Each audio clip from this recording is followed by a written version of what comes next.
Friends, Radhe Radhe. Friends, आज हम आपको दीपावली की माता लक्ष्मी जी की कथा सुनाएंगे।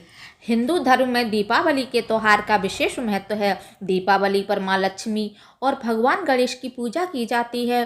दीपावली के दिन लोग लक्ष्मी और भगवान गणेश को प्रसन्न करने के लिए व्रत रखते हैं। मान्यता है इस दिन धन की देवी माँ लक्ष्मी पृथ्वी लोक पर विचरण के लिए आती हैं और लोगों पर कृपा बरसाती हैं। दीपावली पर माँ लक्ष्मी और भगवान गणेश की पूजा को लेकर यूँ तो कई तरह की पौराणिक कथाएं प्रचलित हैं, जिनमें से एक साहूकार की बेटी से भी जुड़ी है। एक पौराणिक कथा के अनुसार एक गांव में साहूकार रहता था। उसकी बेटी हर दिन पीपल के पेड़ पर जल चढ़ाने के लिए जाती थी। जिस पीपल के पेड़ पर वह जल चढ़ाती थी उस पेड़ पर माँ लक्ष्मी का वास था। एक दिन लक्ष्मी जी ने साहूकार की बेटी से कहा कि वह उसकी मित्र बनना चाहती है। लड़की ने जवाब में कहा कि वह अपने पिता से पूछकर बताएगी। घर आकर साहूकार की बेटी ने पूरी बात बताई। बेटी की बात सुनकर साहूकार ने हाँ कर दी। दूसरे दिन साहूकार की बेटी ने लक्ष्मी जी को सहेली बना लिया।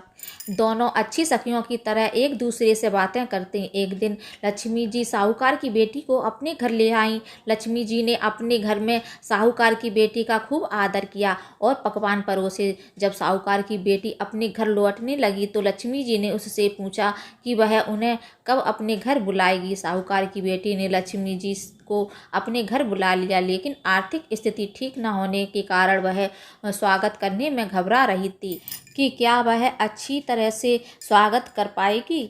साहूकार अपनी बेटी की मनोदशा को समझ गया। उसने बेटी को समझाते हुए कहा कि वह परेशान ना हो और फौरन घर की साफ सफाई कर चौका मिट्टी से लगा दे। 4 बत्ती वाला दिया लक्ष्मी जी के नाम से जलाने के लिए भी साहूकार ने अपनी बेटी से कहा। उसी समय एक चील किसी रानी का नौल का हार लेकर साहूकार के घर आ गया। साहूकार की बेटी ने उस हार को बेचकर भोजन की तैयारी की। थोड़ी ही देर में माँ लक्ष्मी भगवान गणेश के साथ साहूकार के घर आ गईं और साहूकार के स्वागत से प्रसन्न होकर उस पर अपनी कृपा बरसाई। लक्ष्मी जी की कृपा से साहूकार के पास किसी चीज की फिर कभी कमी ना हुई।